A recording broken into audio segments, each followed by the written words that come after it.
of the Trump Republican government shutdown and day 257 of the chaos that Donald Trump has been inflicting on the American people since the very beginning of his presidency. We're in the midst of a government shutdown that has been caused by Donald Trump and Republicans to inflict further pain on the American people. The government is shut down right now because Donald Trump and Republicans refuse to provide health care to working class Americans. Throughout this week, Donald Trump has been missing in action. He remains in the Presidential Witness Protection Program.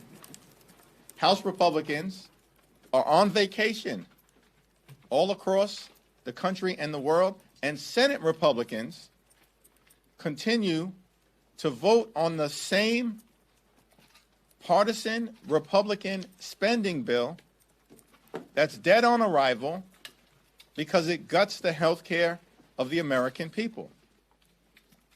Donald Trump and the Republicans are not behaving responsibly. They're not behaving in a serious manner. They don't want to reopen the government, and they certainly do not want to address the health care crisis that Republicans have created throughout this year, including as it relates to their one big, ugly bill that hurts everyday Americans in order to reward their billionaire donors. Democrats made clear, including at the White House meeting on Monday, that health care premiums, copays, and deductibles were about to skyrocket for tens of millions of Americans all across the country in an environment where the cost of living in this country is already too high.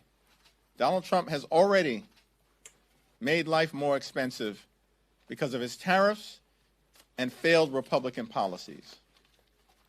But that cost of living crisis is about to get worse, particularly as it relates to health care costs. Here are just 3 examples as it relates to the types of skyrocketing health care costs that everyday Americans are about to confront.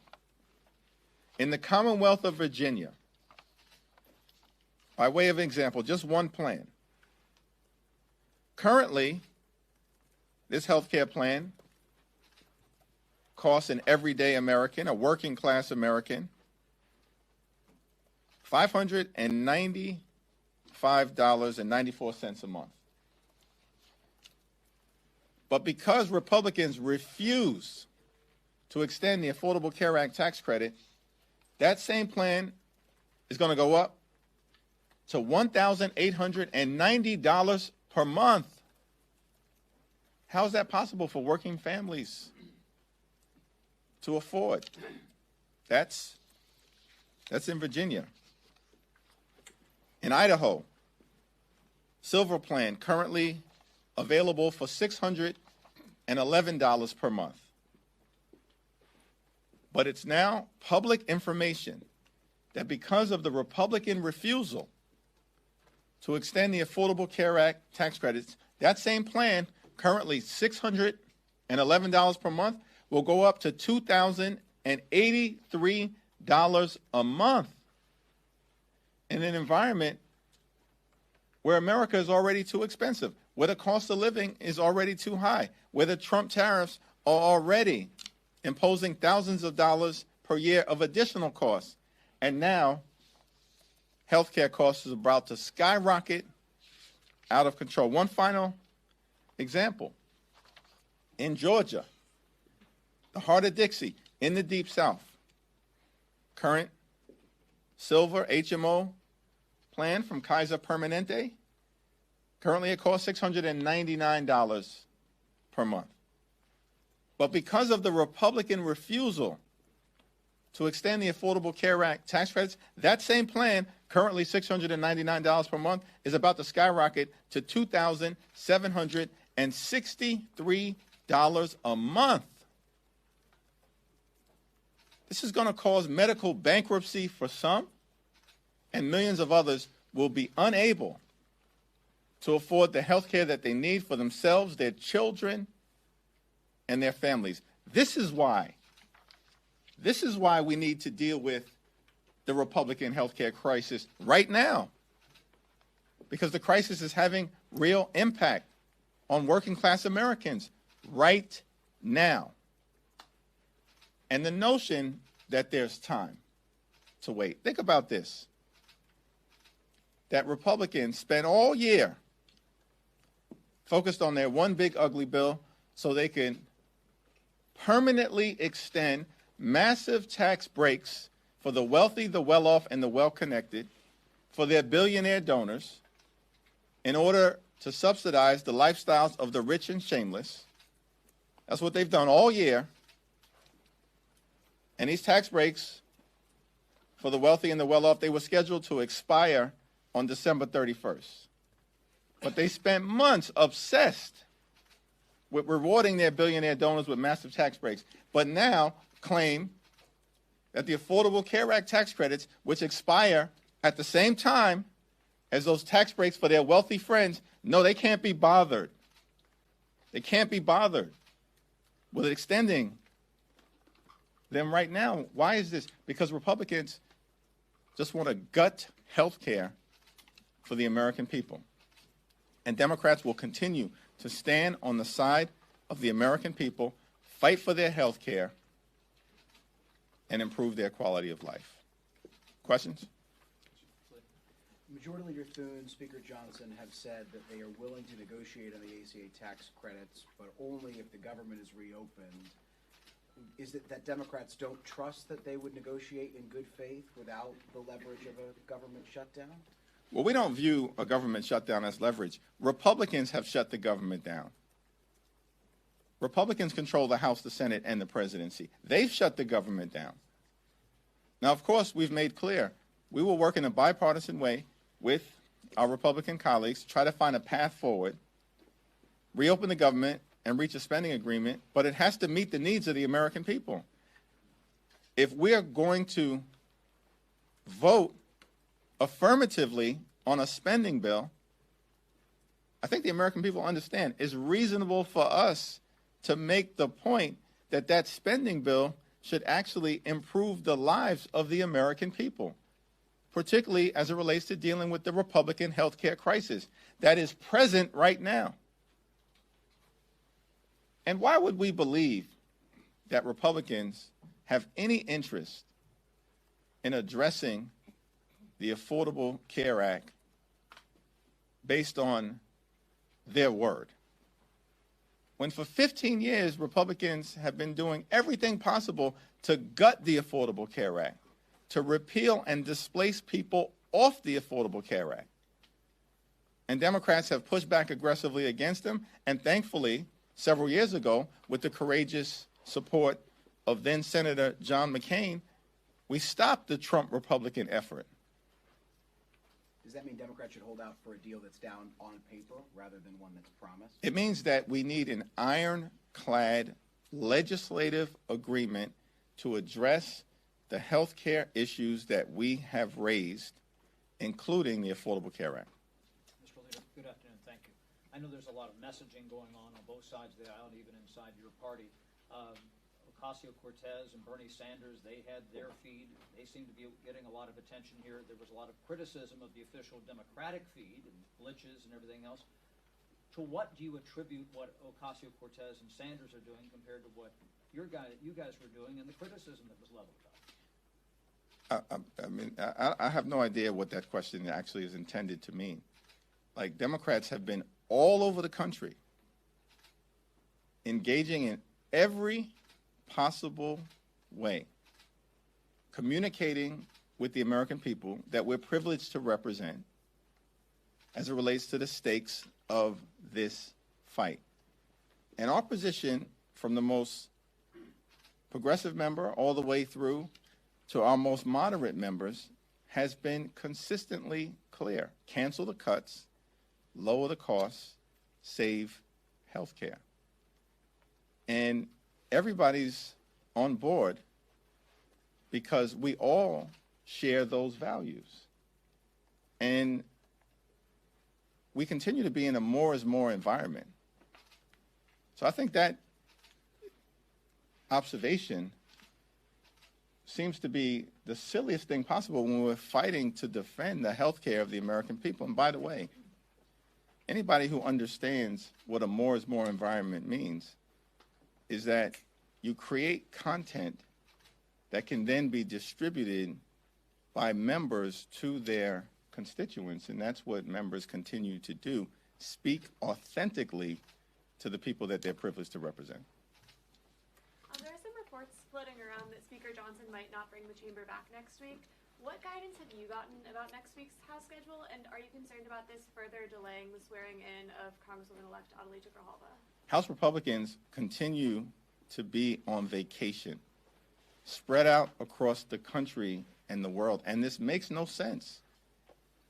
It's Exhibit A for the fact that House Republicans wanted to shut the government down and have no interest in reopening it because they don't want to provide health care to everyday Americans. Have you spoken to Speaker Johnson about the timing of swearing in of Adalita Grijalva, and if so, what did he say? It's our expectation that Representative-elect Adalita Grijalva will be sworn in as soon as the House is back in session next Tuesday. Thanks. Yeah. Congressman Khanna tweeted at Standing Hoyer about receiving AIPAC money, calling for him to step aside. Do you have any comments on the sentiment that he put out and AIPAC's response? I haven't seen that particular social media post, so I'd have to talk to Congressman Khanna about it. But what I will say is that Standing Hoyer has been a tremendous public servant throughout the duration of his career, and there's a reason why his constituents continue to elect him. It's my expectation that that will continue. Thank you. Thanks. You got it. Thank you, Leader Jeffries. The White House has said that it's preparing for mass layoffs all throughout the government, and President Trump himself posted a video of Russ Vogt being depicted as the Grim Reaper. Do you have a response to the cuts that might be impending given the ongoing shutdown? Well, Donald Trump and Republicans have shut the government down as part of their ongoing effort to inflict pain and suffering on the American people. This is day 3 of the Trump shutdown, but it's day 257 of the chaos that Donald Trump and his administration and Republicans have been inflicting on the American people, including mass firings that they've already done outside of a government shutdown. This is who they are. Cruelty is the point when it comes to Trump policies.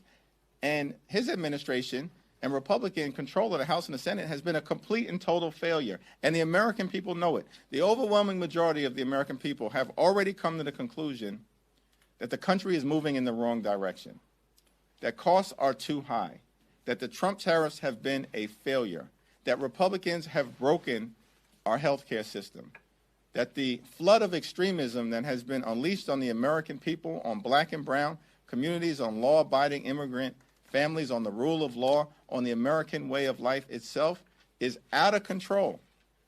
And that Donald Trump and Republicans have failed to keep their core promise, which is to make life better and more affordable for the American people. Costs haven't gone down, they're going up. And health care costs are about to skyrocket because of the Republican refusal to extend the Affordable Care Act tax credits or address the health care crisis that they've created. Last night, the president also posted a video of an artificial intelligence-generated video of you being thrown a "Make America Great Again" hat. How do you have a response just to the videos and comments that he's been making on social media about you and Leader Jeffries, and how do you believe that may impact your ability to negotiate with them? Well, Donald Trump has behaved in a deeply unserious and deeply unhinged manner, and it's evidence of the fact that Republicans have a weak argument. So they've resorted to deep fake videos and to lying about the nature of the policy discussion.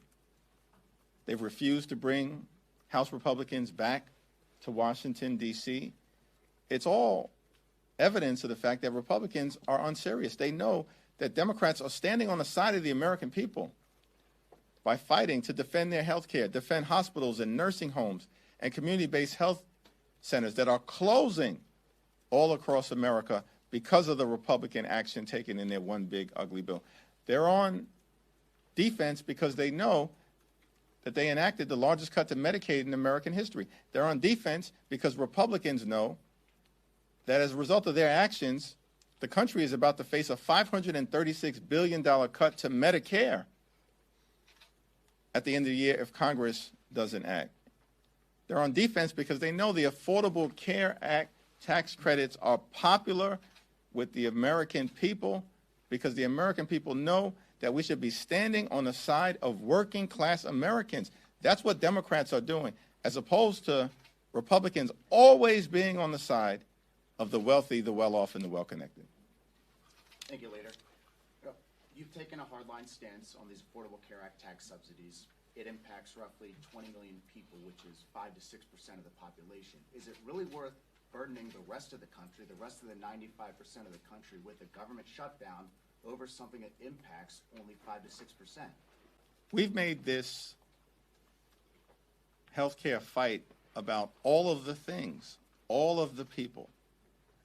And by the way, just to be clear, everyone is about to experience dramatically increased premiums, copays, and deductibles because of the Republican healthcare crisis. Everyone in America. And as that happens, they'll know that this is a result of Donald Trump and failed Republican policies who have launched the largest assault on health care in American history. It's a Republican assault on the health care of rural America, urban America, small-town America, the heartland of America, and black and brown communities all across America. It's an unprecedented Republican assault on health care and a massive crisis that impacts everyone, which is why we've been very clear. We're fighting for everyone. And the reality is the dramatic increases in health care premiums that the American people are about to experience, some are connected to the Affordable Care Act tax subsidies and tax credits that Republicans are unwilling to renew in states like Virginia, a purple state, in states like Idaho and Georgia. These are red states. So is your question, we shouldn't be fighting for the people of Georgia and Idaho who are about to experience dramatically increased health care costs? Is that